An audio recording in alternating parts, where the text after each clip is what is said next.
Bonjour. Alors, on m'avait demandé une petite vidéo avec toutes mes petites astuces et mes petits outils en fait pour la couture que j'ai toujours à portée de main. Pour un bon nombre, vous les avez déjà observés durant les précédentes vidéos.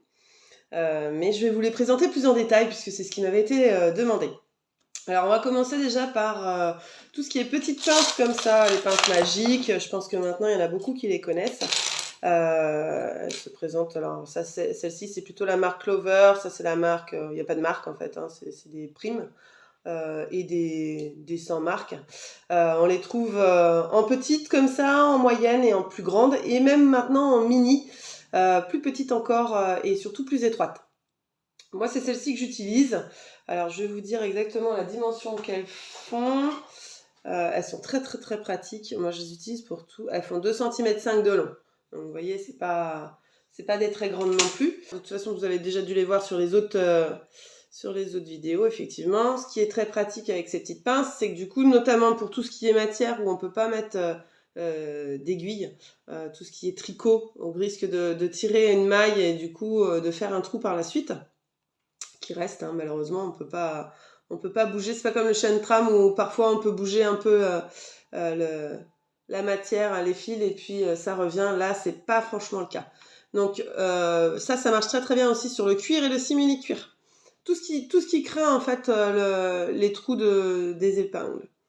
Donc l'avantage, c'est toujours pareil, hein, on les prend comme ça et puis on les utilise, notamment pour la surjeteuse. C'est aussi très pratique, ça évite le passage des épingles dans les couteaux. Donc ça, voilà, j'en ai quand même un bon nombre, hein, vous voyez, j'ai quand même toute une boîte. Alors regardez pas, c'est mon blanc, oui, effectivement, c'est chocolat, je suis fan de chocolat. Donc la boîte est quand même quasiment pleine et j'en ai encore une autre qui est à moitié pleine aussi. Très pratique quand on veut faire comme moi des séries de t-shirts ou des choses comme ça, ou avancer dans les garde-robes des enfants. Deuxième petite chose, ça. Moi, j'appelle ça une savonnette, hein, je sais pas, ça a la forme d'une savonnette. Simplement, c'est aimanté. Vous voyez, j'ai toutes mes épingles qui sont dessus. Et du coup, elle s'aimante en fait dessus. Et l'avantage, c'est que quand on passe à côté, hop, elle s'aimante et on les perd pas. D'accord? Donc, ça peut tomber, on les récupérera toujours en fait. Hein, vous voyez, elle reste un peu partout. Mais c'est très très pratique, notamment quand on est avec des enfants dans l'atelier. Ça évite quand même d'avoir des épingles à traîner partout. Donc moi j'en ai deux, c'est quand même super pratique. Il n'y a pas à les piquer vous savez, dans les coussins mousse comme on peut faire habituellement, ou les remettre dans une boîte ou autre. Moi je m'en sers énormément. Niveau astuce, là c'est plus rangement. Je vais vous présenter, alors c'est une petite chose comme ça, je sais pas si vous connaissez, pour ceux qui me suivent habituellement, c'est possible que vous en ayez déjà entendu parler parce que sur la page Facebook j'en ai déjà parlé. C'est ce qu'on appelle un porte-canette en fait, hein, tout simplement. Ça permet de relier la canette avec la bobine. Moi je trouve ça très très utile parce que quand on commence à avoir beaucoup de canettes, le souci premier, c'est quand même de relier la canette avec le bon ton de fil qu'on utilise. Parfois, on en a qui sont tellement proches qu'on a l'impression que c'est le même, mais une fois cousu, on s'aperçoit que finalement, c'est pas vraiment le même. Donc, très très pratique. Et puis, ça évite d'avoir d'un côté les canettes à ramasser dans une boîte qui casse ou qui peut tomber ou autre, et les bobines, tout est ensemble. Alors, chez moi, je vais vous montrer, parce que certaines m'ont demandé aussi. Pardon, ça bouge un peu. Chez moi, voilà, je range ça comme ça dans les tiroirs. Donc là, j'ai plusieurs coloris, voilà. Là, j'ai les coloris basiques, hein, gris, noir, blanc, beige. Voilà, on est plutôt dans les tons verts et rose. Et là, plutôt dans les tons bleus, jaunes, voilà. Et derrière, effectivement, j'ai tout mon petit bazar avec ma petite paire de ciseaux comme ça, qui est quand même bien utile aussi. Bref, les indispensables, les crayons, en haut j'ai mes cutters et mes autres grands ciseaux. Donc voilà, ça c'est des petites choses qui sont très très pratiques et pour le rangement en tous les cas c'est utile. Donc voilà pour le petit matériel et question rangement et petit matériel utile. Bien entendu un réglet, 20 cm c'est quand même déjà bien pratique.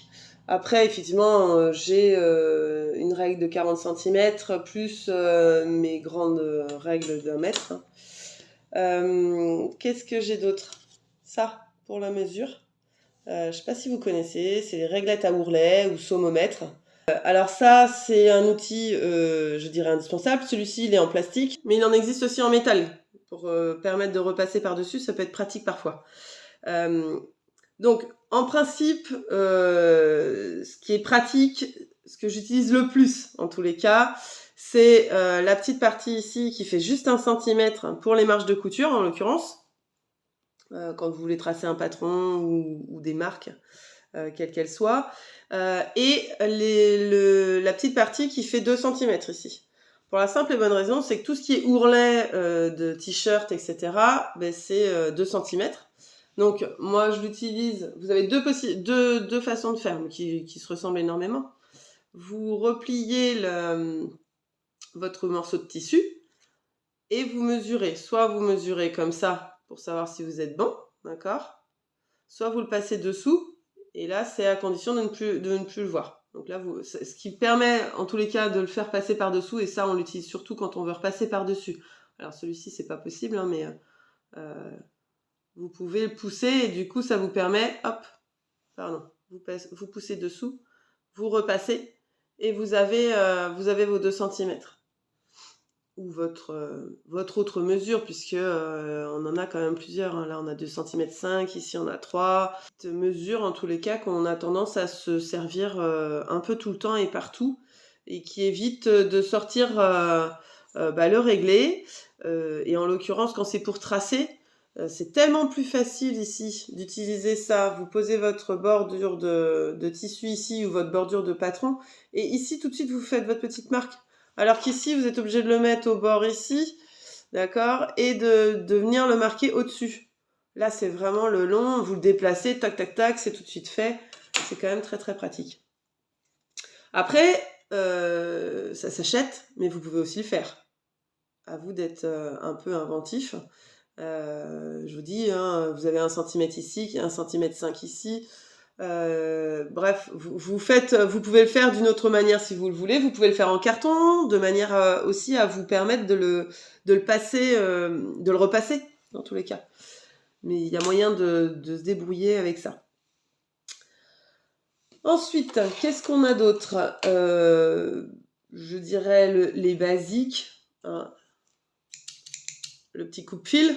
Bon là c'est la marque Boin, mais il a tellement servi que ça s'est effacé.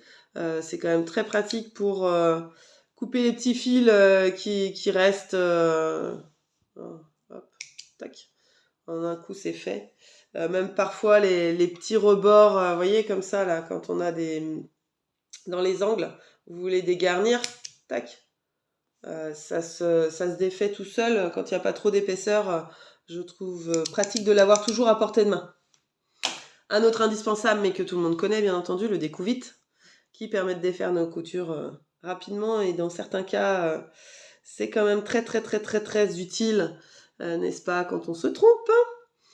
Donc ce petit outil, on y reviendra tout à l'heure peut-être qu'on y reviendra un peu plus tard pour une autre vidéo d'ailleurs au sujet de la découpe du surjet.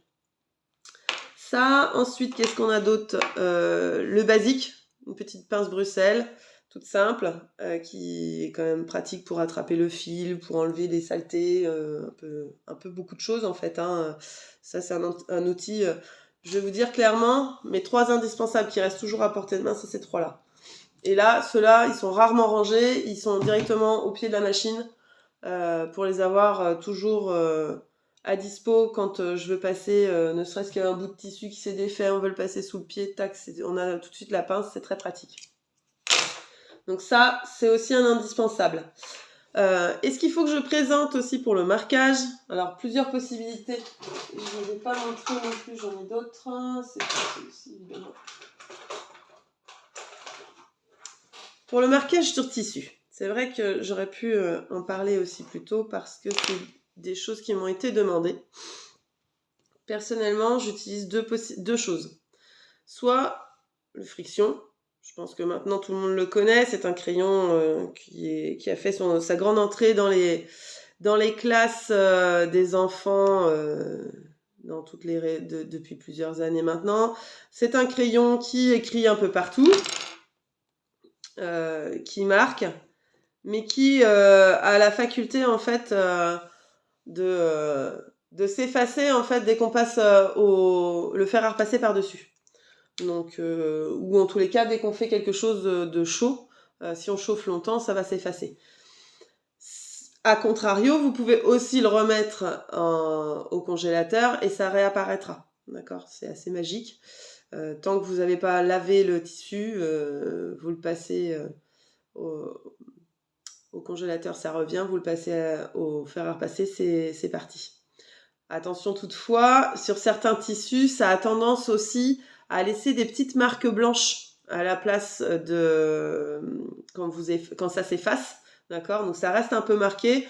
En principe, c'est ce que je conseille toujours, une fois le tissu lavé, ça s'en va.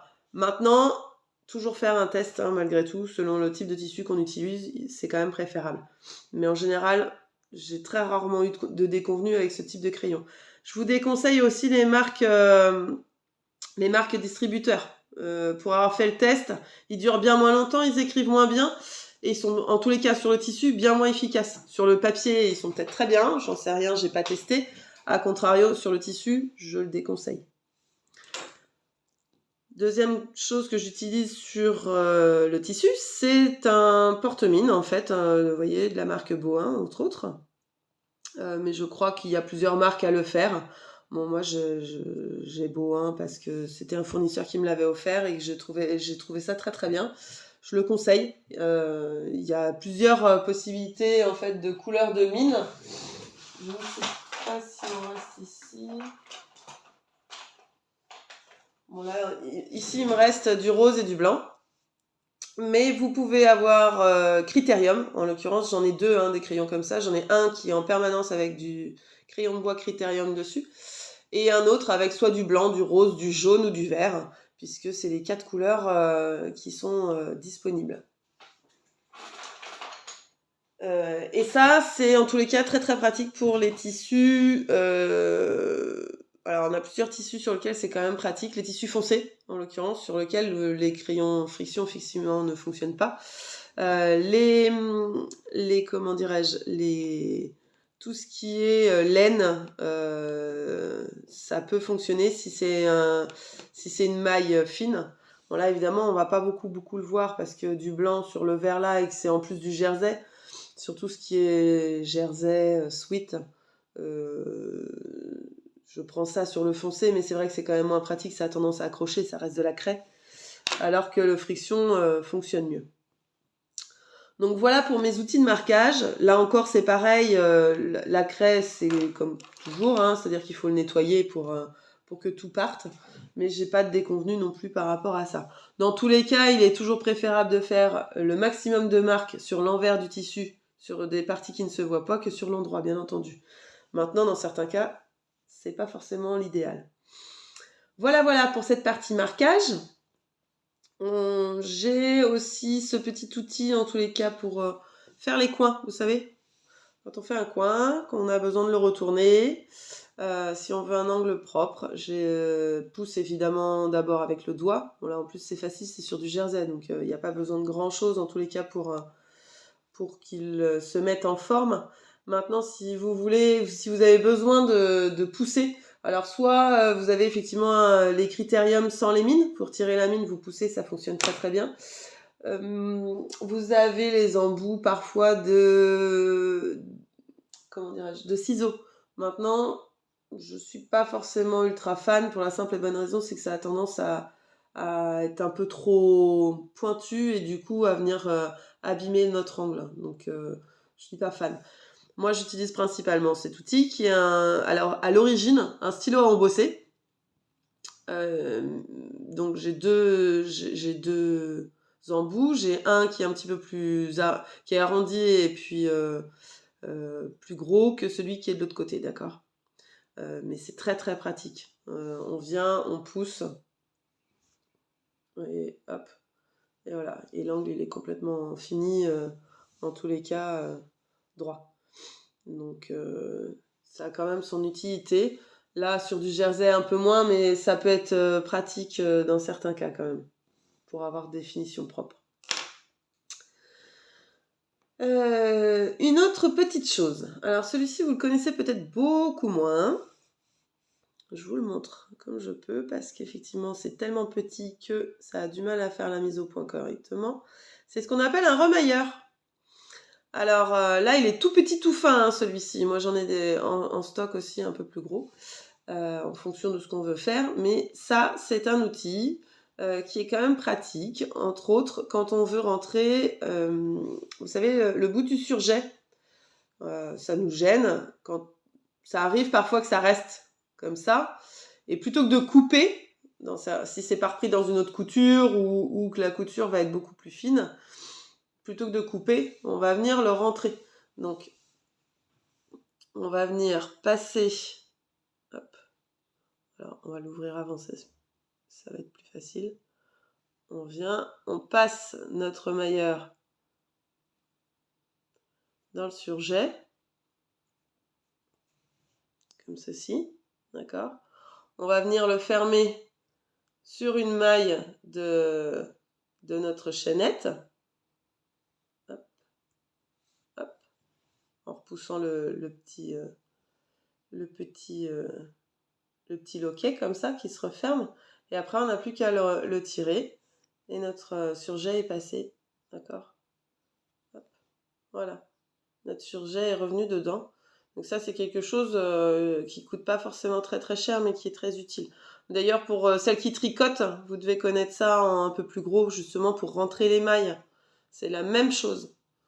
Donc, on a aussi ce même principe, vous savez, pour retourner les retourne-biais, mais qui sont une tige beaucoup plus longue. C'est un peu le même principe, c'est-à-dire que c'est un petit loquet comme ça qui s'ouvre et qui se referme. Toujours le même principe. Donc ça, c'est quand même utile dans beaucoup de situations. Moi, je m'en sers aussi, vous savez, quand on fait les ourlets ou des surpiqûres à la recouvreuse ou à l'aiguille double, il vous reste parfois un bout de fil. Et pour éviter, en l'occurrence, surtout à la recouvreuse, sachant que vous avez le boucleur, le fil du boucleur qui est sensible, hein, si vous tirez dessus et que vous êtes dans un certain sens, vous allez défaire toute votre couture. Là, en l'occurrence, vous faites un nœud et vous repassez un petit excédent avec ça. Ça va vous permettre de ne pas avoir de petits nœuds apparents ou des petites peluches qui restent, de fil qui restent à ressortir éventuellement. Donc ça, c'est encore une petite chose qui me sert beaucoup. Une autre chose, alors ça, je le répéterai jamais assez, mais c'est un petit passe-épaisseur. Alors là, ça, vous cherchez pas, je sais pas si ça s'achète. C'est un passe-épaisseur qu'on a avec les machines Bernina d'une certaine gamme, parce que les premières, on les a pas non plus. Mais à partir d'une certaine gamme, on a ça en fait d'offert avec la machine. Ce qui vous permet, en l'occurrence, quand vous mettez un tissu épais, ou que vous voulez passer une couture un peu épaisse, vous venez le mettre, alors vous choisissez l'épaisseur que vous souhaitez bien entendu, et vous venez le mettre en fait à l'arrière du pied. Et ça sert simplement, vous voyez, le pied il va rester stable, alors que si je mets un tissu, il reste horizontal. Alors que, je vais vous montrer sinon, l'intérêt, c'est que là par exemple, si je veux démarrer là, mon pied il est pas droit, il reste pas à l'horizontale. L'avantage de cette petite chose, là, c'est même pas encore su, ça peut être pas mal. Là, je vais être un peu entre deux. C'est-à-dire que soit j'en mets deux, ici c'est beaucoup mieux. Voilà. Et là, on est complètement à l'horizontale. Donc, on vient choisir en fait l'épaisseur nécessaire et ça nous permet d'avoir toujours le pied à l'horizontale et donc de ne pas avoir un bourrage dès le départ. Alors, j'entends certaines tout de suite qui vont me dire oui, mais Certaines machines ont un petit bouton sur le côté effectivement du pied. En l'occurrence, les browsers le font beaucoup, mais je crois que Singer aussi le fait, Pfaff aussi. Euh, on peut bloquer effectivement le pied à l'horizontale. Maintenant, ce petit clipet là, il peut être très pratique, j'en doute absolument pas. Seulement, je trouve qu'il se défait beaucoup trop vite. Et pour le coup, il suffit que vous veniez faire une marche arrière pour faire un point d'arrêt. Et bien tout de suite, il va falloir recommencer la manipulation. Alors que si vous avez votre passe épaisseur, vous le maintenez, il reste en place. Maintenant, c'est chacun qui voit.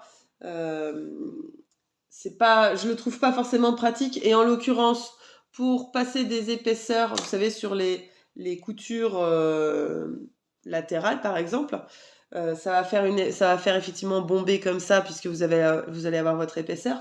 Là, vous allez pouvoir venir choisir de le mettre devant, derrière, et de ne pas avoir forcément comment dirais-je, le pied vient bien faire appui, c'est-à-dire que vous avez quand même la pression de votre pied qui se fait correctement, parce que j'ai pas forcément toujours l'impression que ça se fasse avec les systèmes justement de blocage sur entre autres les browsers. Donc moi je me sers beaucoup de ça.